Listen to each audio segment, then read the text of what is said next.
Today in this video we will try to develop the concept of electric potential and how the concept of electric potential has come into existence, that we will try to understand. When an external force does work to move a body against a force, that work is stored as its potential energy. And when we remove this external force, the body moves, gains kinetic energy and loses an equivalent amount of its potential energy, such that at every point the sum of kinetic energy and potential energy is conserved. Such forces are known as conservative forces. A spring force, gravitational force are the examples of conservative forces. Likewise, Coulomb's force of interaction between two stationary point charges is also an example of conservative force. Let us consider R and P as the 2 points in an electric field created by charge plus Q.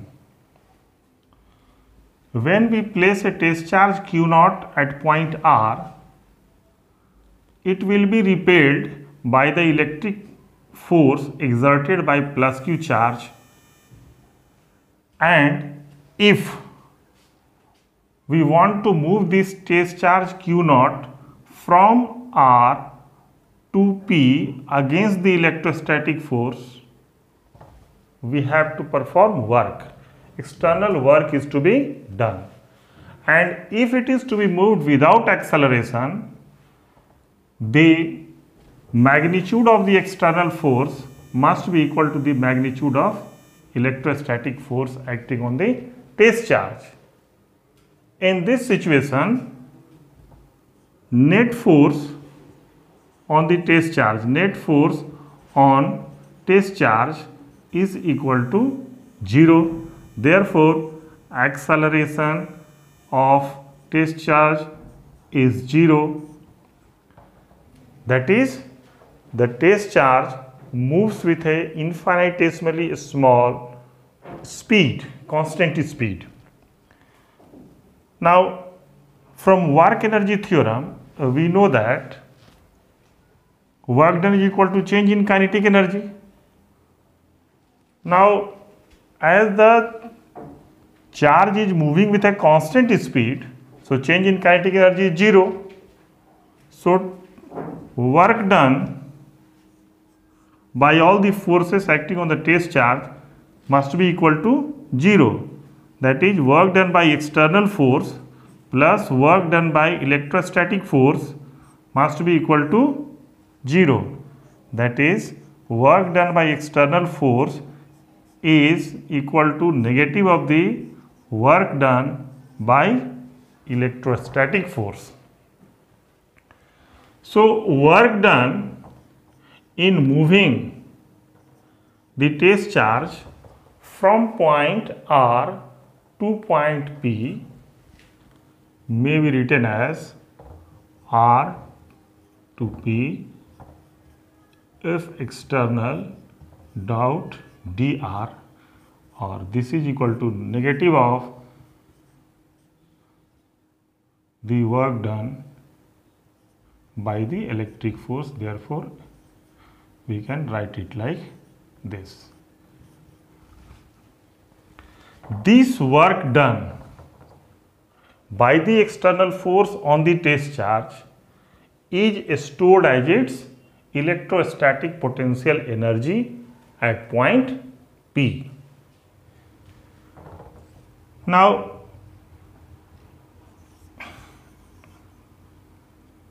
to every point in an electric field, a charge Q possesses certain electrostatic potential energy.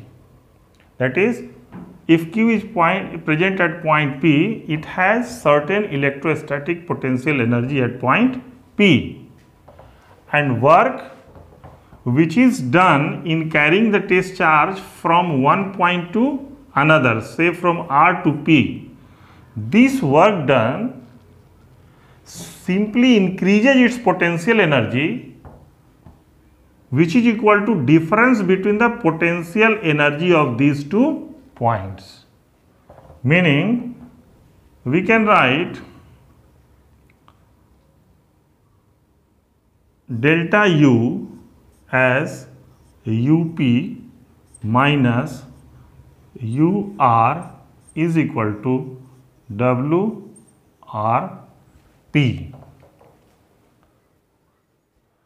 Now, this expression gives us a method to define electrostatic potential energy of a charge Q in an electric field, as electrostatic potential energy difference between 2 points in an electric field is equal to work done by the external force in carrying a charge from one point to another in an electric field against electrostatic force without acceleration. Now, here this expression clearly explains that work done in carrying a charge by the external force depends only on initial and final positions of the point charge. It is independent of the path followed between the 2 points, which is one of the characteristic feature of the conservative force. Second point is that this expression shows that it is the potential energy difference which is significant and can be expressed in terms of work done. Note the actual electrostatic potential energy at a point. Why? Because we can always add certain constant to the value of electrostatic potential energy at a point, and by doing so it is not going to affect the potential energy difference. So, in other words, we can say that it gives us a freedom to choose a point where potential energy can be taken as 0. That is, it gives us a freedom to choose the reference level of our potential energy, that is 0 level of our potential energy as per our desire.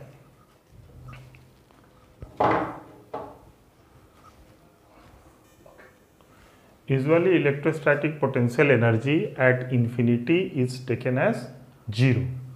So, if point R is at infinity, then U infinity will be 0. So, the above equation can be written as UP minus U infinity is equal to W infinity P. So, UP is equal to W infinity P. So, this defines electrostatic potential energy at point P as work which is required to be done by the external force in carrying a charge Q from infinity to point P in an electric field against electrostatic force without acceleration. Now, so from here it is clear that electrostatic potential energy is related to work done, and work done is related to charge Q, and work done is related to charge Q, and force on the charge Q is given as Q into E. So, if we divide the work done by the amount of charge, we get a quantity which is the characteristic of the electric field, and that physical quantity is known as electrostatic electrostatic potential. In other words, work done per unit charge gives us a new physical quantity known as electrostatic potential, which is the characteristic of the electric field. So, electrostatic potential difference may be written as UP minus UR by Q naught, and this can be replaced by WRP. So, finally we get Vp minus Vr is equal to WRP by Q naught.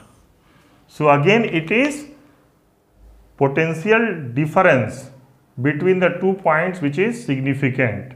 Note the electrostatic potential at a point, and similarly potential at infinity is taken as 0. So, if R is at infinity, then Vr is equal to 0. So, Vp is equal to W infinity P by Q naught. So, electrostatic potential at a point is defined as work done in carrying a unit positive charge from infinity to a point in an electric field against electrostatic force without acceleration. Now, we will use this concept to find out the expression for electric potential at a point due to a point charge. Now, let us find out expression for electric potential at a point due to a point charge. For that, what we have to do? We have to find out the work done in carrying a unit positive charge from infinity to the point in an electric field. So, here Q is the source charge creating electric field, and P is a point at a distance Rp from the charge Q, where we have to find out the expression for electric potential. Now, let A be at any point in the way which is at a distance R from the charge Q. When we place a charge Q naught at point A, it experiences an electrostatic force which is given as 1 by 4 pi epsilon naught Q into Q naught by R square away from the charge, Q. Now, if the charge Q, test charge Q naught is to be moved through a distance AB equal to dl without acceleration, external force whose magnitude equal to electrostatic force is to be applied, and work done is given as F external dot dl. Here the external force and dl both are in the same direction. So, we can write it F external dl cos 0 degree, as dl is in the decreasing direction of R, therefore it can be replaced by minus dr. So, we can write dw as minus 1 by 4 pi epsilon naught Q naught by R square into dr.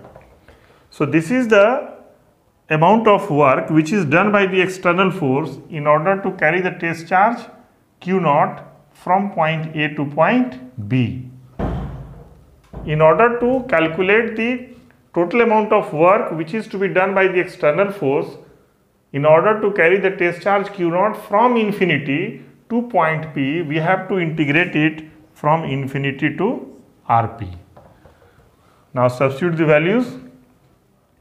Integration of 1 by R square dr is your minus 1 by R. Substituting the value, we will get 1 by 4 pi epsilon naught Q naught by Rp. Bring the Q naught this side. Now, by definition, we know that electrostatic potential at point Vp is equal to W infinity P by Q naught. Therefore, we can write Vp as 1 by 4 pi epsilon naught q by Rp.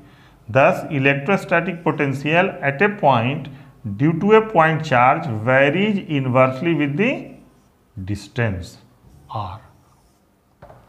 Thank you.